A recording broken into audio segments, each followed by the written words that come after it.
Como estamos percebendo, a menopausa é uma fase delicada de mudanças no corpo feminino que não gera apenas incertezas, mas também incômodos físicos. Porém, com a visão certa, assistência médica e alguns passos práticos, a maioria das mulheres pode sentir bastante alívio. Então, doutora Lia, como nós podemos lidar com esses sintomas do climatério? Como nós mulheres podemos passar por essa fase sem tanto prejuízo físico, prejuízo mental, sem tanto incômodos e transtornos? Então, antes eu estava falando da atividade física, né? Uma das coisas que eu peço muito para minhas pacientes. Eu acho que eu fui uma médica que toda a minha vida eu prezei muito falando sobre alimentação, tá? Eu tive um pai que na verdade era um grande nutrólogo, né? Porque ele criava reprodutores suínos, né? Então é uma comparação meio esdrúxula essa que eu estou fazendo, né? Mas assim, a alimentação é a base de tudo a nossa história da menopausa, principalmente falando da menopausa. Então assim, vou falar de novo um pouquinho da prevenção. Então, mais água, atividade física, comer bem o verde, todo verde, a rúcula, o radicchio, a salsinha, alimentação com bastante verde, tem fito-hormônio. O verde tem o fito-hormônio. Essa história do soja, de dizer que o soja tem fito-hormônio, o soja tem. Só que não é um alimento saudável comer soja. Para nós aqui não. Sabe? Ele é altamente descalcificante. Muito isso, né? Não, ele é altamente descalcificante. Os sintomas do soja. Não tem nada a ver. É um grão. Mistura ele. Usa com outros grãos. Sem nenhum, aquela história de comer, vou comer um monte de soja, vou fazer pão de soja, não tem nada a ver. É que existem muitos mitos e verdades. Exato, mitos e verdades, né? Exato. O soja é uma coisa que está provado que ele é altamente descalcificante. Então nós temos que tomar um pouquinho de cuidado com os exageros, tá? Outra coisa... Amora branca que falam, chá de amora branca. Porque é líquido. Tu mistura uma ervinha que tem fito-hormônio com a água. Outra coisa que eu queria falar importante, as nossas avós, sabe o que elas faziam, gurias? Eu recomendo, eu digo isso para as pacientes.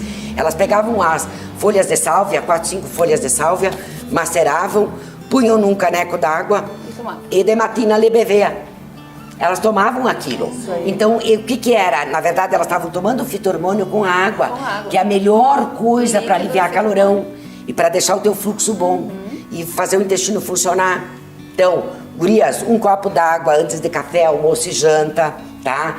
Água no meio do dia, sabe, Tânia, é como tu fazer um ritual. Quando tu vai tomar a tua água, ao invés de tomar um cafezinho, prepara um caneco de água, bota lá uma casquinha de lima, bota lá uma folha de manjericão, bota lá, tu vai preparar a tua água.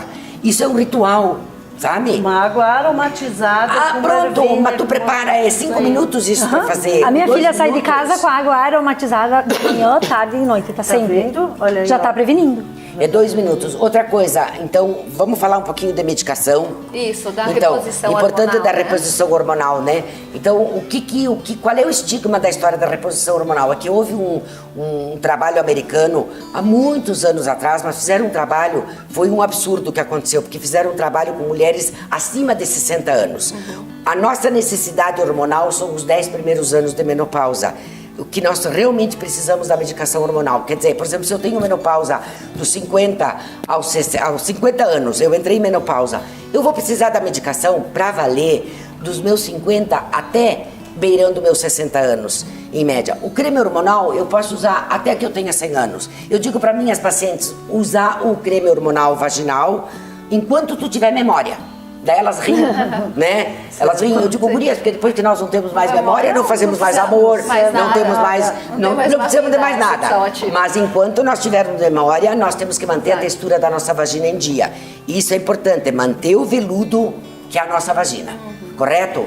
Outra coisa, quais as contraindicações absolutas para o uso de uma hormonioterapia? Por exemplo, a paciente que não tem útero, ela pode usar um estrogênio puro. O estrogênio puro, ele é fantástico, pode ser como adesivo, pode ser como gel, pode ser como tomado.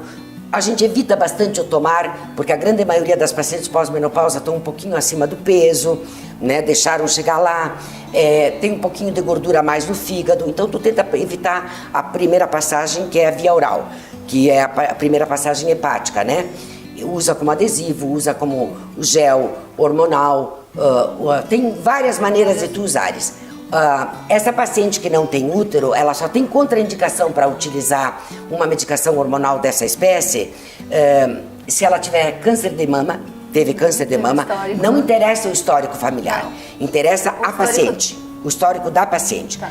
E a outra contraindicação absoluta para qualquer tipo de hormonioterapia é ter tido uma trombose. Ou então a paciente teve um diagnóstico lá de mais moça que ela era trombofílica, né? Que ela tem problemas de coagulação, de hipercoagular. Então ela também tem uma contraindicação relativa para o uso do estrogênio, tá? O estrogênio natural. Porque o etinil estradiol, por exemplo, que é o hormônio artificial do anticoncepcional, ela tem contraindicação absoluta para usar isto. Porque ela é trombofílica, porque ela aumenta a capacidade de fazer trombos no organismo dela com esse tipo de medicação. E a paciente que não tem nenhuma contraindicação para isto, o que a gente faz? Por exemplo, eu dou uma medicação para ti, tá, Veridiana? Eu vou dizer assim, Veri, eu vou te dar essa medicação agora. Primeiro vamos começar com uma via oral, tipo uma tibolona, por exemplo. A tibolona, ela tem um pouquinho de efeito testosterônico, um pouquinho de efeito estrogênico e um pouquinho de efeito progesterônico. Ela está protegendo o teu útero. Por exemplo, tu tem útero. Eu vou te dar uma tibolona. Eu vou te dar um up com ela. Eu vou te deixar melhor. E o que a gente faz? A gente costuma usar o de 1,25 miligramas, porque o de 2,5 bota peso. Então eu digo, gurias, não faz um efeito nota 10 de te tirar totalmente o calorão, mas vai te aliviar 70% do calorão, vai te dar uma disposição melhor, tu vai ter mais libido, porque a libido é uma coisa que vai muito embora no período menopáusico, perimenopáusico. Nós ficamos muito deprê, né? Essa história de ficar... a pele e o cabelo também ficam melhores, ficam mais ressequidos, sabe? Mas com a reposição, melhora? Melhora tudo, porque melhora o fluxo, né? Quando eu melhoro o fluxo, o que eu melhoro? Eu melhoro todos os fâneros, unha quebradiça, o meu cabelo tem um viço melhor, a minha pele tem um viço melhor, a textura da minha vagina tá jóia, eu tenho mais libido, né? Então... E pacientes que têm útero, ela sempre tem que usar uma medicação. Por exemplo, a paciente que tem útero não dá para usar um estrador, por exemplo, que é um estrogênio sozinho, como adesivo, ou um gel sozinho. Eu tenho que usar um protetor. Então eu tenho progesterona para fazer essa proteção uterina, seja como óvulo vaginal, seja como via oral, 10 dias no mês, sabe? E tem também um adesivo que vem pronto, que hoje no mercado brasileiro a gente só encontra o System Conte, que é o que tem a proteção. Ele tem o estrogênio e ele tem a progesterona. E a paciente faz uso de um adesivo por semana, ou cada 3 dias, ou 4 dias no começo. Depois eu digo, gurias, vão vocês fazendo a jogada, troquem o adesivo conforme a necessidade de vocês. Tá? Porque a gente ouve muito, doutora Lia, que muitos pacientes não querem fazer a reposição hormonal porque falam que causa câncer, né? E aumenta ganho de peso. Tudo errado. Tem a contraindicação, né? Tudo errado. Esse é o estigma. Esse é o estigma. Por isso que é importante falar como profissional, porque o profissional que vai estar te atendendo, ele vai fazer um histórico, ele vai saber se tu vai poder usar ou não. E assim, às vezes não tem outra alternativa. Às vezes a paciente não consegue melhorar. E algumas mulheres preferem passar por tudo. Mesmo usando o estrogênio, mesmo usando a hormonioterapia, tem paciente que continua tendo fogacho. Porque ele dá uma apaziguada em torno de 70%. Mas aqueles 30% ficam a teu critério, que seja no teu verde, melhor alimentação com verde, mais grão, atividade física, a água. E lógico, isso não acontece do dia para a noite, né? Tu tem que ir programando isso. Mas assim, ó, gurias, ao longo de... Eu tenho 36 anos de médica gineco e obstetra. Assim, ó, o que eu vejo muito... eu vejo uma melhora muito grande na paciente que é disciplinada com relação a isso. Ela melhora muito. Que faz uso da reposição.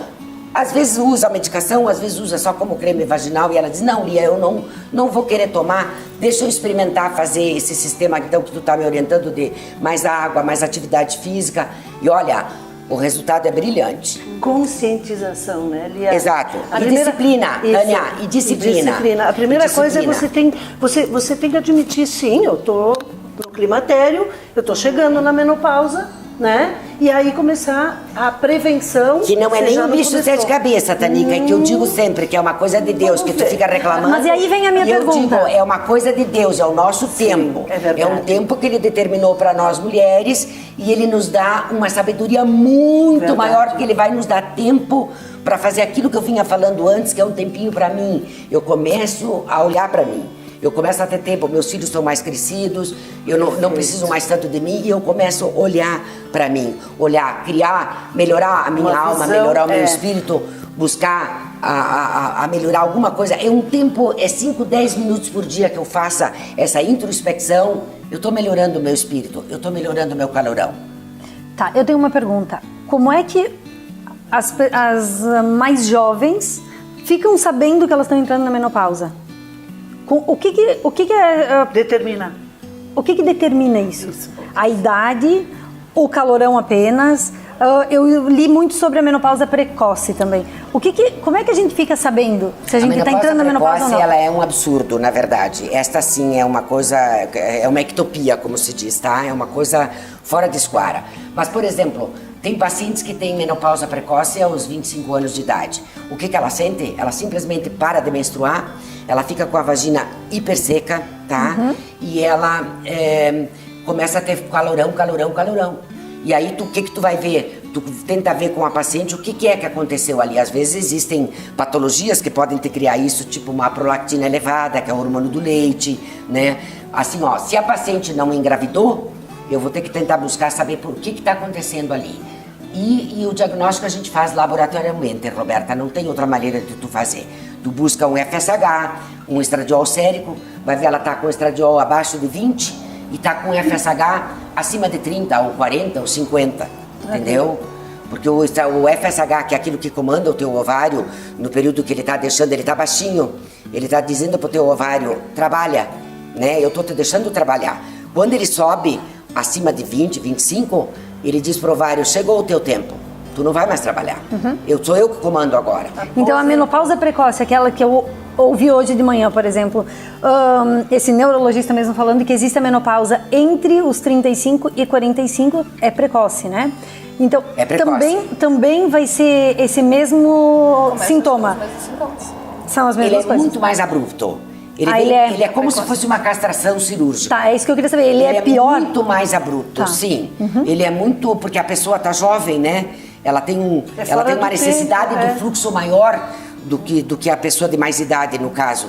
E é impressionante como a sintomatologia é exuberante. Então, assim, para deixar bem claro para as nossas telespectadoras, a reposição hormonal, ela não causa câncer. Foram claro pesquisas, né, claro que foram feitas, como a senhora falou, há muito tempo atrás, e eu até li sobre isso, e um índice muito interessante que dizia que uma pesquisa realizada há pouco tempo em São Paulo, na Universidade de São Paulo, analisaram 10 mil mulheres, e dessas 10 mil mulheres, 38 desencadearam o câncer, que faziam reposição hormonal. E 30 não desencadearam, desencadearam o câncer, mas elas não faziam reposição. Então, se a gente for ver, eram 38 usando a reposição e 30 que também tiveram câncer e que não faziam a reposição. E isso também em questão de derrames, né, de infartos, também. O número a incidência não é tão maior, né? Não existe isso que tu tá falando. Tanto que as pacientes que têm câncer, por exemplo, de mama, em Nova Prata, a grande maioria pós-menopáusica não faziam uso de medicação hormonal. Então isso é bem bom que a gente esclareça. Claro que sim. O medo das mulheres sempre é esse, né? Exato, e outra, você faz a reposição hormonal, você fica mais em contato com o teu gineco. Muito mais, sim. Você faz os controles mamográficos, daqui a pouco nessa pesquisa, as pessoas que não faziam a reposição, mas também não faziam aquele controle que normalmente a gente faz quando faz E o índice também não é tão alarmante assim, né? Não, a diferença Nós vamos não dar significativa. uma paradinha para os comerciais e a gente volta em seguida para fazer o encerramento do nosso programa Mulheres.